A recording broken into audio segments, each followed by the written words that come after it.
이재명 대표가 정치 능력만 좋다고 생각한다면 착각입니다. 변호사 출신이기 때문에 윤석열 못지않게 법도 잘합니다. 그런데 윤석열은 이재명 대표를 너무 과소평가한 것 같습니다. 거부권으로 이재명 대표를 이길 수 있다고 생각한 것 같은데 이재명 대표의 역공에 제대로 한 방 먹었습니다. 이제는 거부권도 못 쓰게 될 예정입니다.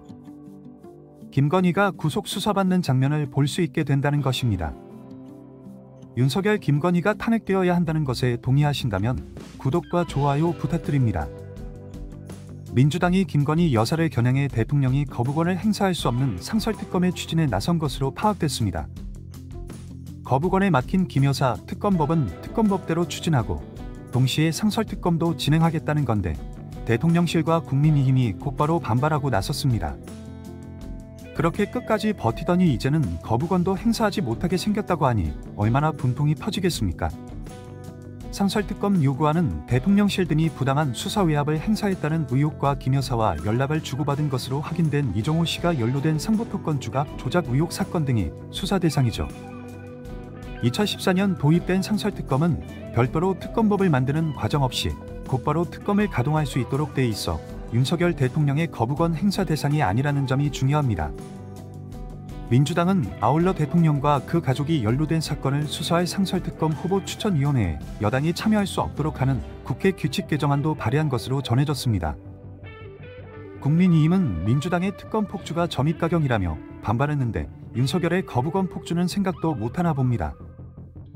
대통령실 관계자는 야당 직속에 또 하나의 검찰을 만들겠다는 것이라면서 당대표 방탄을 위한 꼼수라고 말했는데 정작 마땅한 대응책을 찾지 못해 고심 중인 것으로 전해지면서 국민들을 통쾌하게 하고 있습니다. 이재명 대표의 한 방이 통한 겁니다. 윤석열 김건희는 처벌받아 마땅합니다. 이미 드러난 것만 해도 몇 가지입니까? 대통령 관저 이전 공사를 담당한 인테리어 업체 21g이 2022년 5월 기획재정부가 행정한 정부의 외교부 장관 공간 사용을 승인하기도 전에 공사에 착수했던 것으로 확인됐다고 하죠. 징그러울 정도로 많이 나오는 논란입니다. 어떤 삶을 살았길래 이럴 수 있는지 모르겠습니다. 지난달 관저 이전 불법 의혹 감사 결과를 발표한 감사원은 이러한 사실을 인지했지만 어떠한 지적이나 조처도 취하지 않았다고 합니다. 국회기획재정위원회 소속 정성호 더불어민주당 의원이 확보한 기재부 자료와 감사원 감사보고서를 종합하면 21g은 2022년 5월 15일 오전 대통령 비서실의 요구로 공사를 시작했습니다. 기존 시설 일부를 철거하고 우선 설비와 가스 배관 공사를 시작한 것입니다.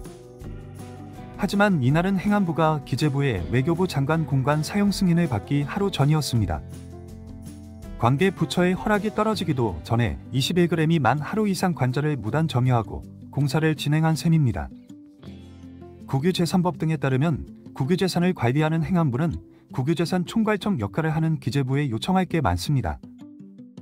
관저 조성을 위한 외교부 장관 공간 사용 승인을 요청하고 기재부가 이를 내주어야만 공사에 착수할 수 있습니다. 21g은 김건희 여사가 대표로 있던 코바라 컨텐츠의 전시 후원사로 이름을 올리는 등 김 여사와 친분이 있는 업체로 업체 선정부터 공사 과정까지 전방위적인 불법 탈법 의혹을 받고 있습니다. 김태영 21g 대표는 국회 국정감사의 증인 출석을 요구받았으나 현재 행방이 묘연합니다. 감사원이 대통령 관저 이전 불법 의혹을 감사하며 21g의 공사 착수 시점과 기재부 승인 시점 등을 인지하고 이를 감사보고서에 서술하면서도 문제를 지적하거나 어떤 조처도 취하지 않은 사실도 함께 드러났습니다. 감사원은 대통령 집무실 관저 이전 과정에 무자격 업체들이 다수 참가하고 준공검사도 하지 않은 채 준공 처리를 하는 등 국가계약 법령 위반이 다수 있었다고 밝혔을 뿐 정작 중요한 관적 공사업체의 선정 경위를 밝혀내지 못하는 등 맹탕 감사라는 비판을 받고 있습니다. 기재부 관계자는 이미 실무적으로 공사 절차가 결정이 돼 있는 상황이어서 대통령 취임 날짜에 맞춰 빠르게 공사를 진행하려 한 것 같다며 그 외에는 우리 부처에서 드릴 말씀이 없다고 했습니다. 감사원은 국정감사를 앞두고 있어서 언론사의 개별적 질의에 답변드리기가 어렵다고 말을 아꼈습니다. 행안부 관계자는 어떤 입장도 내지 않았다고 합니다. 정성호 의원은 대통령실은 김건희 여사 관련 민간업체가 마음대로 국유지를 출입할 수 있게 하고 감사원은 이런 기초적인 사실도 지적하지 않았다. 국가계약법 등 위반에 대해 엄정한 조치를 취해야 한다고 지적했습니다. 용산 대통령 집무실과 관저공사에 참여했던 업체들이 정부 공사를 대거 수주한 것으로 확인되기도 했죠. 관저 한옥정자 시공업체인 원탑종합건설은 법무부가 발주한 254억 원 규모의 서울 출입국 내국인청 신축공사 시공사로 선정됐는데요. 대통령 집무실과 관저 설계감리 용역을 맡았던 희림종합건축사무소는 117억 원 규모의 법무부 주관 용역을 따냈고요. 두 업체 모두 김건희 여사와 인연이 있는 곳입니다. 원탑종합건설은 지난해 10월 광주지자인 벽난래 전시작인 한옥을 일부 보안의 대통령 관저에 설치했습니다. 김 여사가 벽난래에서 직접 이 작품을 보고 호평한 이유입니다. 원탑은 벽난래 폐막 후인 지난해 10월 29일 서울 출입국 내국인청 시공사에 입찰했고 11월 15일 최종 후보로 선정돼 정식 계약을 체결했습니다. 이 사업은 입찰 금액 평균에 가장 가까운 업체를 선정하는 방식이었는데요. 조달청은 입찰업체 234곳 중 4곳을 입찰서와 산출 내역서, 금액이 일치하지 않았다는 이유로 제외시켰습니다.